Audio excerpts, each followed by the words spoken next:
Oi pessoal, aqui é Alan Denizar do canal Filosofia Espírita.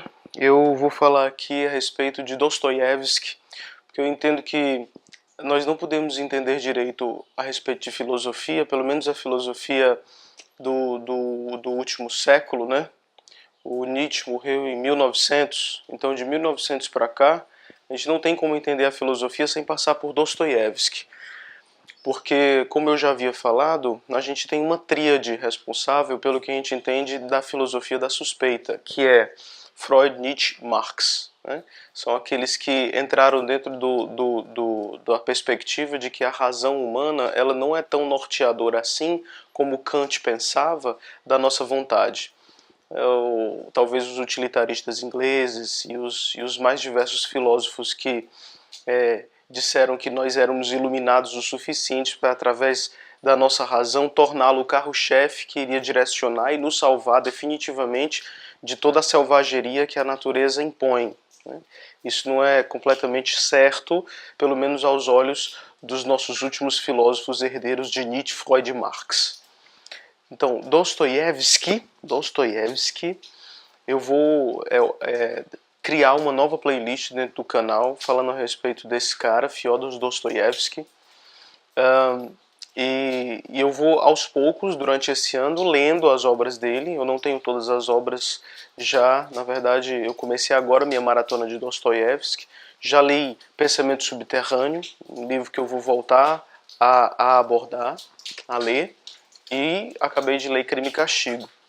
E pelo que eu entendi, a melhor forma de você entrar no universo de Dostoiévski é falando a respeito dos seus personagens. Então, talvez eu vou ter que dar alguns spoilers diante das histórias, mas vai ser necessário para a gente conseguir compreender esse universo dostoiévskiano.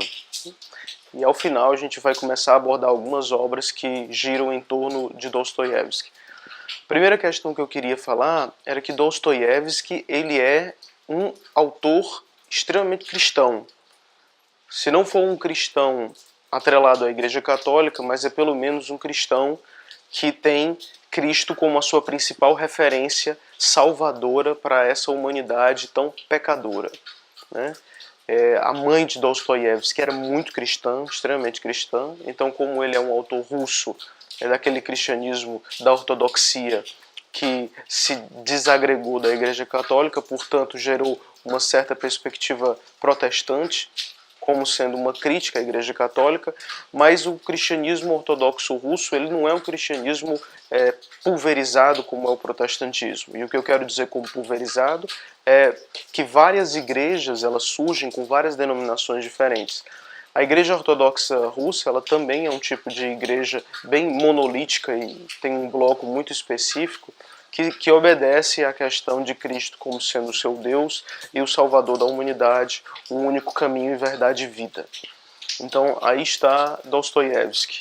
A mãe dele teve uma influência forte sobre essa personalidade intrigante.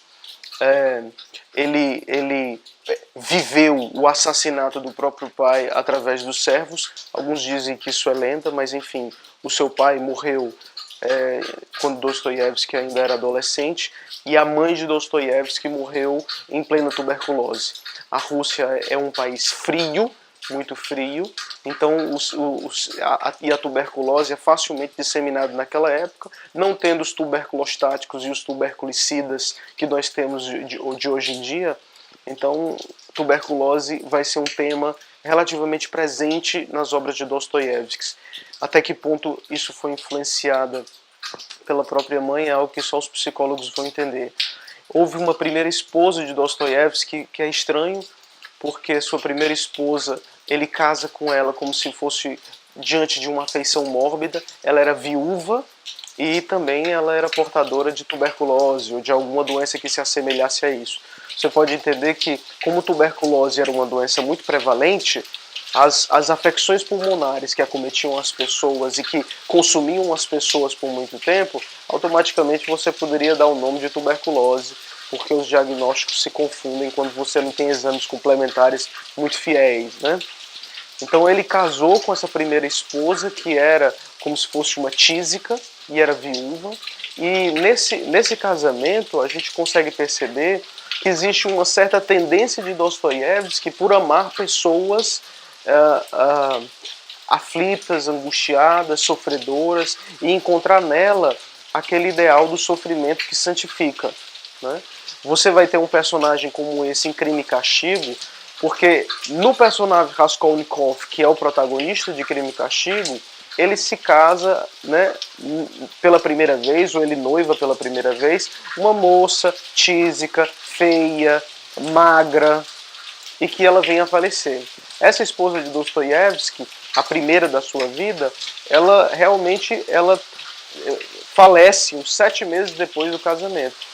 Mas foi um casamento complicado, né? Um casamento complicado porque ela presenciou as primeiras convulsões de Dostoiévski, que foi quando ele voltou do seu degredo na Sibéria. A Sibéria também vai ser algo muito importante para você entender a respeito do universo psíquico de Dostoiévski. Então, no começo da vida, quando ele entrou na adolescência, Dostoiévski ele se encantou por um movimento chamado movimento do socialismo utópico, como aquele de Fourier, que acontecia na Europa, na Europa Ocidental. Esse socialismo ele defendia ele não defendia radicalmente a aniquilação dessa sociedade capitalista e mercantil, mas transformar a atividade produtiva em algo que fosse mais humano. Então, eles começaram a divulgar fábricas que os empregadores tratavam os empregados com infinita mais humanidade do que acontecia naquele alvoroço da urbanização, né, da época do começo da Revolução Industrial. E esse socialismo utópico, ele flertava com muito da caridade cristã. Então, quando você encontrar dizendo que Dostoiévski foi socialista no começo da sua vida, entenda que o socialismo para o qual Dostoiévski se encaminhou era um dos passos da vivência do cristianismo dentro da sua alma. Ele entendia, de certo modo, que o socialismo era a manifestação contemporânea mais fiel do cristianismo de antes. E quando você vai estudar essa história dos diálogos entre socialismo e cristianismo, muitas pessoas, inclusive, elas entram dentro da polêmica de se Cristo não foi, na verdade, o primeiro socialista e comunista da história. Claro que isso tem um viés muito importante e é algo que a gente tem que tomar muito cuidado, porque tornar o socialismo cristão ou socializar o que a gente entende por cristianismo, nós podemos cair no erro da razão de reduzir o cristianismo ao socialismo. E boa parte de muitos socialistas que sucederam o universo dos falancérios e do socialismo utópico, eles na verdade quiseram acabar com todo o universo cristão para colocar sobre o universo cristão os seus novos valores, de um novo sagrado, de novos santos. Então substituir o universo simbólico das pessoas, que era dominado pela Idade Média através dos símbolos cristãos, por outros símbolos, né? Então romantizar a figura do operário, fazer com que nós tivéssemos um novo paraíso terrestre, que seria o comunismo, a sociedade enfim justa, enfim igualitária, longe de todos esses vieses da selvageria humana, do homem sendo o lobo do próprio homem, né? Mas existe algo intrigante e que eu acho crucial na crítica do pensamento socialista, que vai completamente de encontro ao pensamento cristão. E é algo que é importante a gente ter em mente quando a gente está falando a respeito de Dostoiévski. Que ponto é esse? É que o cristianismo, pelo menos esse que nos chega desde as elaborações da comunidade cristã no seio católico, né, que foi por muito tempo, cristianismo e catolicismo eram uma só e a mesma coisa. Então, ele tem algo forte como uma teologia do sofrimento. O que seria isso? É que esse mundo não é verdadeiramente o mundo em que nós devemos procurar a salvação. Aquela história de você quer ganhar o mundo, mas perder a sua alma, isso dialoga consideravelmente com o que nós chamamos de teologia do sofrimento. Nós devemos enxergar esse mundo como sendo um mundo quebrado, um mundo partido, um mundo enviesado. Desde que o mal entrou nesse mundo pelas vias da Piton, da cobra, que seduziu a mulher para seduzir o homem, fazendo com que esses dois, os homens primordiais, Adão e Eva, desobedecessem a Deus e tomassem a árvore da razão, o fruto da razão, né, que daria a eles conhecimento de tudo o que estava acontecendo, desde esse momento o mundo já não é mais o mesmo, não é um paraíso. Na verdade aqui é um degredo. Nós estamos expulsos do paraíso primordial. E nós só poderemos voltar para o paraíso primordial, veja bem, pelo menos segundo a visão da Igreja Católica, não é através de nossas obras.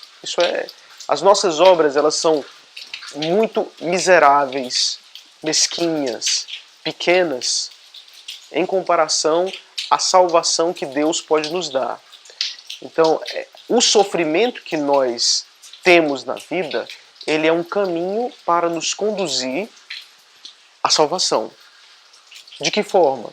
Não pela forma de eu merecer, uma vez que eu sou resignadamente subserviente e servo, uma vez que eu me prostro diante do sofrimento dado por Deus, né? Não é através do merecimento que eu chego finalmente à salvação, mas é porque o sofrimento ele faz com que eu abdique essa idolatria que eu tenho do meu próprio eu, que no fundo não vale nada se não for fecundado por Deus, se não for cheio de Deus. Então o meu eu só é válido se for um eu que esteja em diálogo constante com Deus, um encontro constante com Deus e uma vigilância perpétua diante desse olho que me vigia. Então, para uma comunidade judaica, esse diálogo que eu tenho com Deus e essa busca de Deus, ela é muito mais importante do que eu ficar fazendo as obras. Claro que uma obra sem fé é morta, né? Assim como o contrário, uma fé sem obras. Mas a ideia é que fé e obra, elas não degladeiam, elas não são uma contra a outra. Mas a fé e a obra, uma justifica a outra, uma manifesta a outra. Um cristão ele só é um bom cristão quando sua fé ela se manifesta através de obras. E uma obra só é válida quando essa obra ela tem como reflexo ou ela é a sombra de sua fé. É impossível, nessa ideia, você ter uma fé íntima dentro da tradição judaico-cristã e não querer amar o próximo. Essa é a questão. Então, a polêmica que existe dentro do cristianismo a respeito de obras e fé, ela se resolve no seio da cultura judaico-cristã da seguinte forma: se você tem uma fé forte, você vai enxergar o seu próximo como sendo um filho de Deus. Então não tem por que você não fazer caridade e amá-lo, e não amá-lo como se ele sendo um filho de Deus, né? Claro que vai existir uma diferença entre o judaísmo e o cristianismo, porque o judaísmo ele não busca conversões. Ele pode até amar o próximo que não é judeu numa forma de compaixão, porque enfim ele é filho de Deus. É o Deus único que nos une a todos. E o cristianismo, ao contrário, ele vai buscar uma conversão que vai se tornar muito forte no apostolado e muito particularmente nos dias modernos através das igrejas neopentecostais, né? Outra teoria que é importante dentro do cristianismo para entender o universo dostoiévskiano é a teoria da graça. Então veja, isso é uma consequência direta da teologia do sofrimento. Se as minhas obras elas não são suficientes para a minha salvação, porque as minhas obras nunca vão ser grandes o suficiente para eu conseguir comprar essa salvação, nunca. Eu sou mesquinho demais, eu sou pequeno demais, eu sou um nada. Então Saulo, por exemplo, o nosso grande apóstolo das epístolas, vai se transformar em Paulo, que em grego significa o pequeno. Eu sou pequeno demais. Eu não sou nenhum general, eu não sou nenhum deus, eu não sou nenhum governador.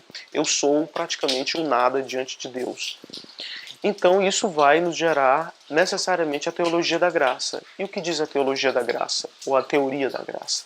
É que Deus, pelo ato da sua própria vontade e do seu amor, pelo ato da sua caridade, caritas, também é o outro sinônimo de graça, do seu radical, salvo engano, é grego. Então, através desse amor sublime e supremo, ele me dá a oportunidade de voltar para o seu seio criador, diante do paraíso. Mas como é que ele me confere essa possibilidade? Ele me confere através da sua própria ação, que se mistura com a minha vida e em eu tendo abertura no meu peito para tanto, eu me entrego a Deus e sou devolvido para um universo em que eu finalmente serei feliz. Então, Deus ele nos cria através de um ato gratuito. Nós, através da nossa própria liberdade, aceitamos o mal que misteriosamente entra na criação. Somos expulsos desse paraíso para um mundo quebrado, tão quebrado quanto as minhas atitudes e quanto a minha forma de ver o mundo, uma forma assassina, já que eu sou filho de Caim, uma forma pervertida e ilusória de encantamentos mios que não me traz uma verdadeira planificação, já que eu sou filho de Adão, que deixou-se ser encantado por Eva, que deixou-se ser encantado pela cobra, cuja palavra é morta e que não traz vida. A palavra da cobra é uma palavra que simplesmente encanta através dos sofismas, mas ela não gera vida, ao contrário da palavra de Deus, cujo Fiat Lux gerou todo o universo. Certo? Então, a verdade, ela é cega para os meus olhos. Mesmo através da minha razão, se eu não tiver uma fé que me norteie, essa verdade será corrompida. Essa verdade ela não será forte o suficiente para poder me permitir entrar dentro do caminho que finalmente me entregará a felicidade suprema. Certo? No cristianismo, particularmente, isso vai se exacerbar porque não é através do próprio diálogo com Deus ou do encontro com Deus que eu terei a possibilidade de voltar ao paraíso do qual todos nós fomos expulsos. Não é através do encontro direto com Deus. Existirá um intermediário que para os judeus também existe, que é o Messias, mas que para os cristãos esse Messias é o próprio Deus que decidiu encarnar na história. E o Deus que decide encarnar na história é um Deus que mostra o seu amor supremo pelos seus filhos, de tal forma que ele permite-se se tornar pequeno a fim de mostrar para os seus filhos o modelo do que se deve fazer para conseguir alcançar a salvação. Para nós espíritas, o modelo significa seguir o exemplo de Jesus. Para os cristãos oficiais, considerados pela antropologia e sociologia como sendo oficiais, o modelo é: uma vez que eu aceito Cristo como sendo meu Senhor e Salvador, não tem outra forma de eu ser no mundo senão sendo um pequeno Cristo. Uma imitação de Cristo na população, na comunidade. Ser Cristo, sem Cristo, também não me dá acesso à salvação. É preciso que eu aceite a palavra e aceite Cristo para que Ele me inunde com seus gestos, seus atos e suas palavras, e a partir de então eu ser um Cristo autêntico na comunidade. Então, ser Cristo, sem aceitar Cristo, seria ser um Cristo vazio, um falso profeta. No cristianismo oficial, nós temos toda essa simbologia ao redor disso. Sobre como o Espiritismo encarna isso, eu decido falar em outro vídeo, depois que eu tiver abordado os vários pormenores das mais diversas escolas. Então, até agora, o que foi que eu falei para você? Que a vida de Dostoiévski, ela já começa com grande sofrimento, com a perda da mãe primeiro, através da tuberculose, e depois dos seus pais, com talvez uma revolta de seus servos, que fica interrogado por alguns pesquisadores, isso é lenda, para outros é verdade. Mas de qualquer forma, Dostoiévski, ele possui uma personalidade pré-mórbida que vai olhar para o sofrimento com uma certa tendência, né? Então ele tem tendência a olhar o sofrimento como sendo uma constante na vida. Na sua adolescência, ele participa desse círculo de socialistas cristãos, muito mais cristãos do que socialistas. E ele se afasta dos socialistas hardcore, dos radicais, que querem matematizar a vida e, através de encontrar a matemática da vida, encontrar a solução para ela. A vida é uma equação, cheia de leis que determinam a própria história e a própria sociedade. Nós encontramos a verdade última, que é a verdade do materialismo dialético, e através da consecução das previsões do materialismo dialético, nós chegaremos numa comunidade última, que é o comunismo, onde finalmente a paz, a justiça, a equidade, ela reinará. Mas Dostoiévski, ele se afasta dessa possibilidade. O socialismo que na adolescência e na juventude, 20 anos, 20 e poucos anos, ele vai abraçar, é um socialismo de tentar fazer encarnar na Terra as atitudes e os gestos que podem fazer com que as pessoas convivam umas às outras, empregador e empregado, com maior dignidade. também fazendo encarnar na Terra definitivamente o reino de Deus. Mas perceba, é mais cristão do que social, mas ainda está longe da figura radical, da figura raiz desse cristianismo que entende esse mundo como sendo um mundo quebrado. Por causa desse socialismo que Dostoiévski vai abraçar, ele vai ser condenado à morte. E parece uma coisa assim de filme, mas no momento que ele foi direcionado para a prisão e já estava na parede de fuzilamento, chega um indulto do czar, dizendo que todos aqueles que tinham sido capturados obedecendo essa doutrina espúria, que era a doutrina socialista, contra o czarismo lá da Rússia, todos eles estavam perdoados. No momento que ele estava na parede. Então, alguns amigos enlouqueceram diante do sofrimento, da possibilidade da morte. Dostoiévski saiu dali para poder criar o Crime e Castigo. Como é que você percebe a psicologia de Dostoiévski se formando a partir daí? A teoria da graça, ela volta com toda a força sobre Dostoiévski. E a fragilidade desse mundo, em que a qualquer momento você pode ser capturado e ser morto, como se sua vida não dependesse de si, ela volta com todo o vigor para a alma de Dostoiévski. Então a teologia do sofrimento, do mundo quebrado e a teoria da graça como sendo a gratuidade de um ser supremo te concedendo a possibilidade de se salvar da angústia da morte, isso volta com gosto de gás dentro da natureza dostoiévskiana. Depois de ele ter sido salvo, ele não vai voltar para a sociedade, ele vai para a Sibéria. Na Sibéria ele deve passar mais ou menos uns 4 anos em trabalhos forçados e acho que é 4 a 6 anos e depois mais algum tempo, o que faz 10 anos de degredo. 10 anos de degredo, longe da sociedade russa, de Petersburgo, onde ele viveu principalmente, trabalhando forçado pela metade, mais ou menos a metade do tempo, e na outra metade do tempo ele foi levado a ser um soldado, né, um oficial menor, servindo ao exército russo também por aquelas zonas da Sibéria. Veja, então, novamente, os momentos da vida de Dostoiévski ajudando a criar essa visão de mundo nesse nosso autor magnânimo. O que é que vai acontecer? Ele vai ter um contato com as mais diversas camadas do povo russo na Sibéria e depois quando ele estava trabalhando como soldado. Certo?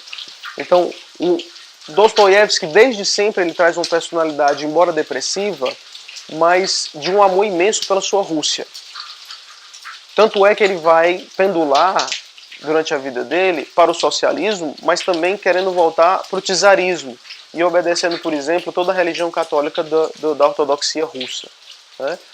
Lá na Sibéria ele vai encontrar os mais diversos personagens, que aí ele vai descrever mais na frente na sua Diário da Mansão dos Mortos, alguma coisa assim. Dos personagens maisvis, daqueles indivíduos que têm coragem de esganar uma criança, estupradores, ladrões, mas dos indivíduos mais nobres, mesmo dentro da pobreza. Mesmo dentro da pobreza. Antes dessa vida siberiana, ele tinha escrito já Gente Pobre. Um conto pequeno, mas que foi muito ovacionado, porque ele deveria ser o novo Gogol, né? Um dos grandes personagens da literatura do leste europeu. Então ele vai ser o novo Gogol, quer dizer, um grande literato que vai escrever a respeito da vida russa. Só que ele vai ter uma linha muito particular. Enquanto Gogol era muito satírico, Dostoiévski ele vai ter uma psicologia, e nessa época ele era muito romântico. Então ele vai dar um tom de romantismo aos seus romances. Depois da experiência siberiana, o romance de Dostoiévski ele começa a ser extremamente crítico dos mais diversos pontos de vista que você pode encarar a comunidade, né, dos mais diversos pontos de vista. Então, por exemplo, no Pensamento Subterrâneo, Notas do Subsolo, aquele personagem principal que a gente nem sabe do nome direito, alguns dizem o paradoxalista, ele é um cara que vai criticar, por exemplo, o racionalismo dos iluministas, ele vai criticar a completa transparência possível que nós podemos ter da nossa razão. Tem uma frase lá muito icônica em que ele vai dizer tem algumas coisas que nós só confessamos para o público, outras que nós confessamos para os nossos amigos, os melhores amigos, algumas coisas que nós confessamos apenas para nós mesmos, e tem coisas que nós não podemos confessar nem para nós mesmos. Quer dizer, ele vai construir uma antropologia de um eu que não é completamente transparente para si. Nem é só para o outro, é para si. Se eu tenho um eu que não consegue ser transparente nem para mim, um eu que tem zonas de opacidade profundas e indevassáveis, qual a possibilidade de, através da razão, a gente conseguir uma cura para esse indivíduo? Será que as mais diversas ciências elas vão ter a capacidade de desvendar todos os mistérios das camadas do ser humano e, enfim, encontrar uma solução última que nos devolva para um mundo que, enfim, vai estar controlado da nossa selvageria? Através das notas do subsolo, a gente vai entender que não, através da razão isso não será possível, né?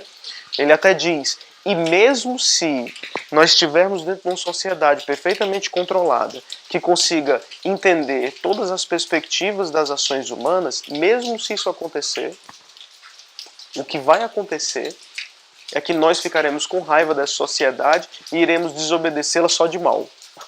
Quer dizer, revelando uma nova camada, que é uma camada reativa a essa tentativa de controle do ser humano. Certo?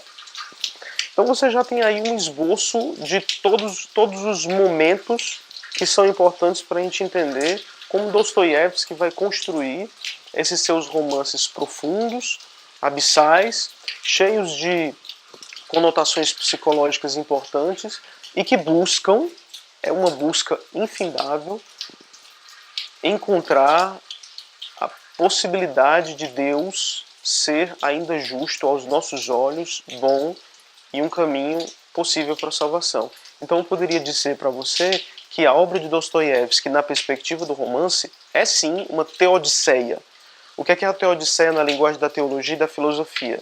É toda obra que tenta, enxergando a maldade no mundo, tentar reencontrar a bondade de Deus que criou esse mundo. Como é que eu posso conciliar a bondade do Deus, que é supremamente bom, justo e poderoso, com esse mundo que ele permitiu que fosse mal? Como é que você pode conciliar isso?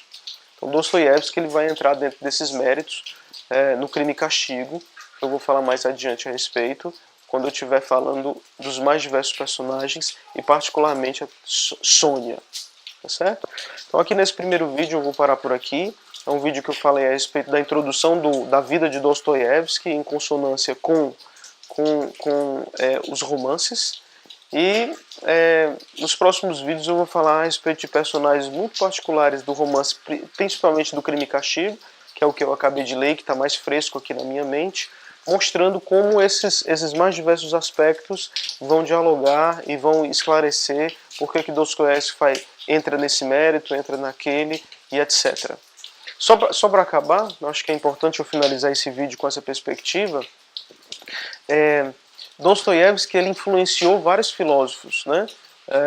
Schopenhauer não, talvez Schopenhauer seja anterior a Dostoiévski, se não conseguiram ser contemporâneos para um influenciar o outro, mas Nietzsche vai ler as notas de Subsolo, vai considerar um romance sanguíneo, né? Dostoiévski escreve aquele romance com sangue, quer dizer, das suas entranhas, do seu mais